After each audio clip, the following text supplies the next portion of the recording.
Welcome back to Investing Talk Podcast. Today, we're looking closely at American Rebel Holdings, ticker AREB, based on information you shared about the company and its stock.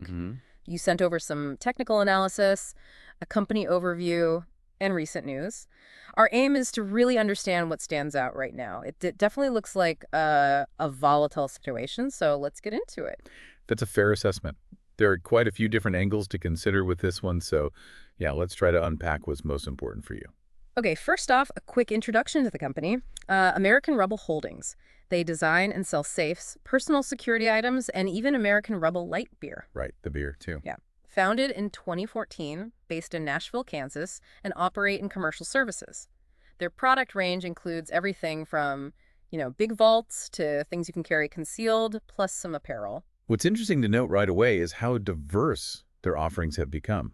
They started in security products, which, you might expect, but now they're moving into areas like the beverage industry. This expansion into completely new markets could be a significant part of their strategy moving forward.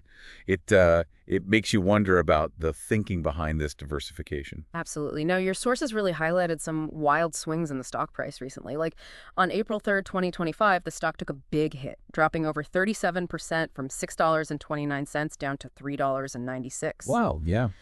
But if you look back just 2 weeks before that, the stock had actually gone up by over 2,200%. Right, that huge spike. That extreme up and down movement seems like a key takeaway here. That level of volatility, with one source pointing out an 88.89% swing within a single trading day. It really tells you this stock is highly speculative at the moment. It's the kind of movement that can come with significant potential gains, but also carry substantial risk. Definitely not something for investors who prefer a smoother ride. Right.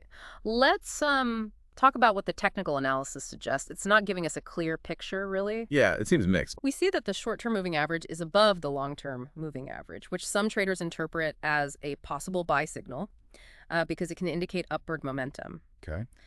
The MACD also showed a buy signal based on the trend over the last 3 months. However, we also saw a sell signal from something called a pivot top on April 2nd. Ah, the pivot top. And that might explain some of the recent price drop. The analysis suggests watching support levels around 190.19 and 7784 cents, and resistance could be near $5.54 and $6.49. Given these mixed signals and the high volatility, the recommendation is to hold. It's a perfect example of how technical analysis can offer conflicting views, isn't it? The buy signals you mentioned do suggest some positive momentum might be building, but that sell signal from the pivot top, which is a specific price pattern that can suggest a potential reversal from an upward trend, is a definite caution flag, indicating that the price might be heading lower. Right. And the wide gap between those support and resistance levels just reinforces how much uncertainty there is around this stock right now. Definitely. So if we step back and look at the bigger picture, we see some significant challenges. Over the past month, the stock is down about 48%, and over the last year, it's declined by roughly 61%.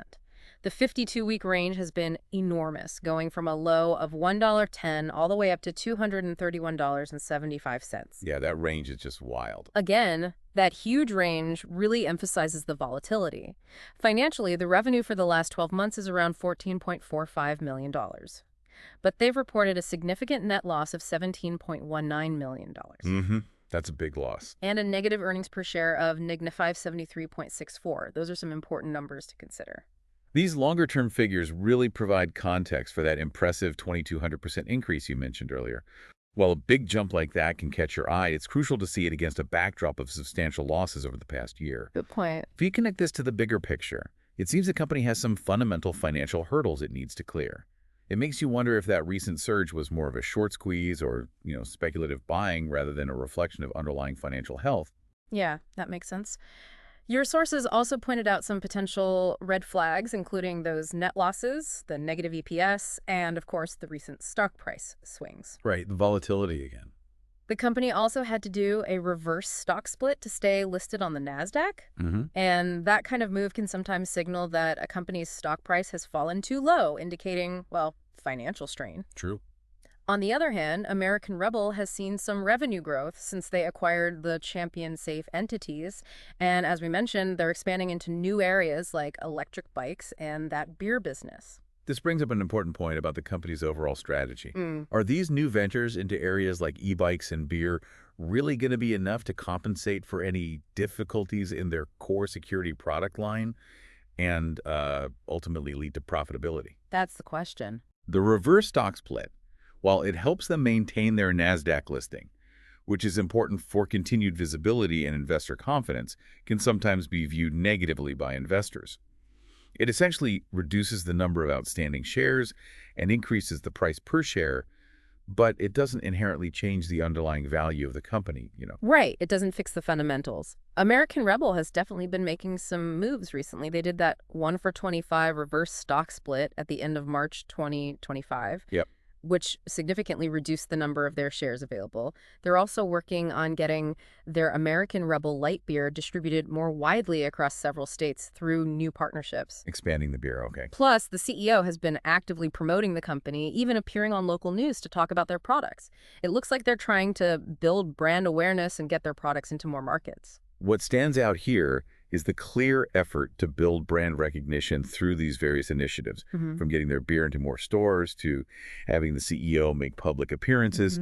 The reverse stock split is more of a technical financial action. Yeah.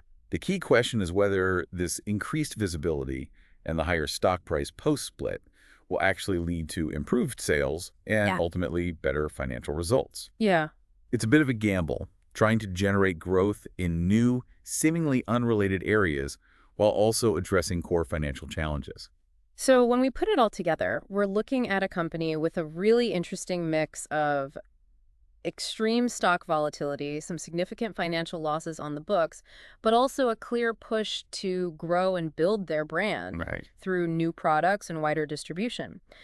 The technical analysis is giving a hold recommendation based on short-term indicators, but the overall financial health of the company might suggest a more cautious stance for investors. Agreed.